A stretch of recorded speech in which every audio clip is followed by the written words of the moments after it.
रमज़ान का महीना इबादत और रहमतों से भरा होता है, मगर कभी कभी इस पाक महीने में भी ऐसी चीज़ें हो जाती है जिनका कोई तर्क नहीं होता। ऐसी चीज़ें जो इंसानी समझ से बाहर होती है।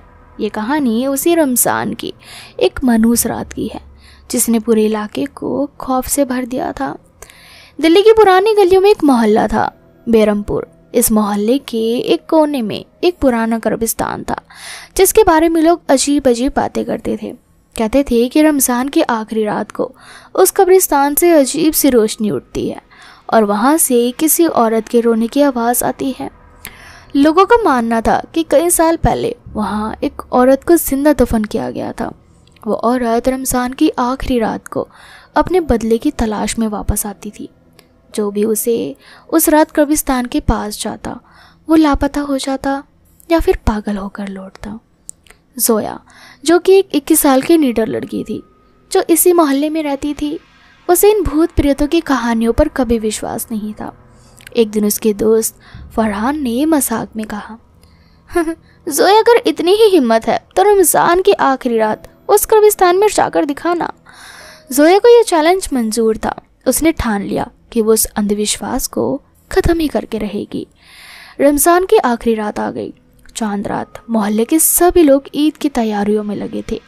मस्जिद में आखिरी तरावी पढ़ी जा रही थी, लेकिन जोया का ध्यान सिर्फ कब्रिस्तान पर था।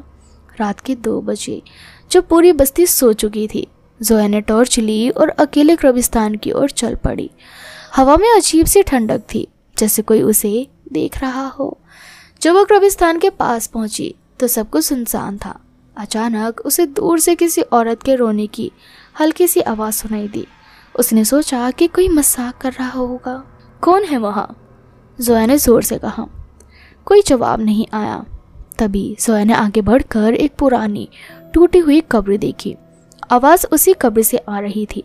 हिम्मत करके उसने कब्र के ऊपर की मिट्टी हटानी शुरू की। अचानक मिट्टी के नीचे से किसी के हाथ ने उसकी कलाई पकड़ ली। तभी जोया चीख पड़ी। वो हाथ ठंडा और बेजान था, मगर उसकी पकड़ बहुत मजबूत थी।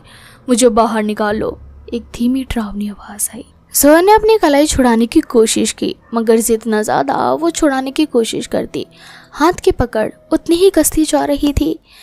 तभी हवा अचानक तेज चलने लगी। पूरा कब्रिस्तान जैसे हिल उठा।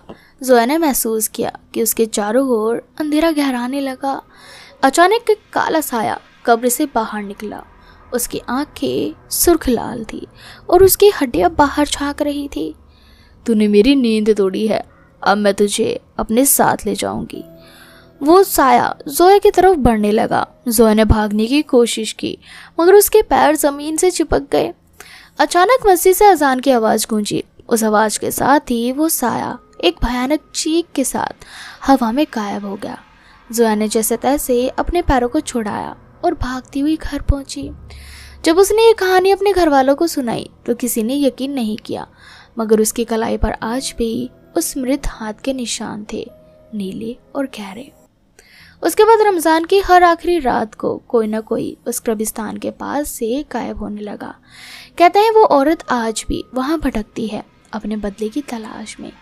जो भी उस कब्र को छूता वो या तो गायब हो जाता या फिर पागल होकर लौटता। अगर कभी रमज़ान की चांद रात को आप किसी पुराने कब्रिस्तान से गुजरे तो संभल कर रहिए। हो सकता है वहाँ कोई आपका इंतज़ार कर रहा हो, क्योंकि अब वो औरत अब भी अपने शिकार की तलाश में है। क्या आप उस कब्रिस्तान में जाने की हिम्मत करेंगे? हमें कमेंट सेक्शन में कमेंट करके ज़रूर बताएं। और साथ ही इस तरह की हॉरर वीडियोज़ के लिए चैनल को सब्सक्राइब करना बिल्कुल भी ना भूलें।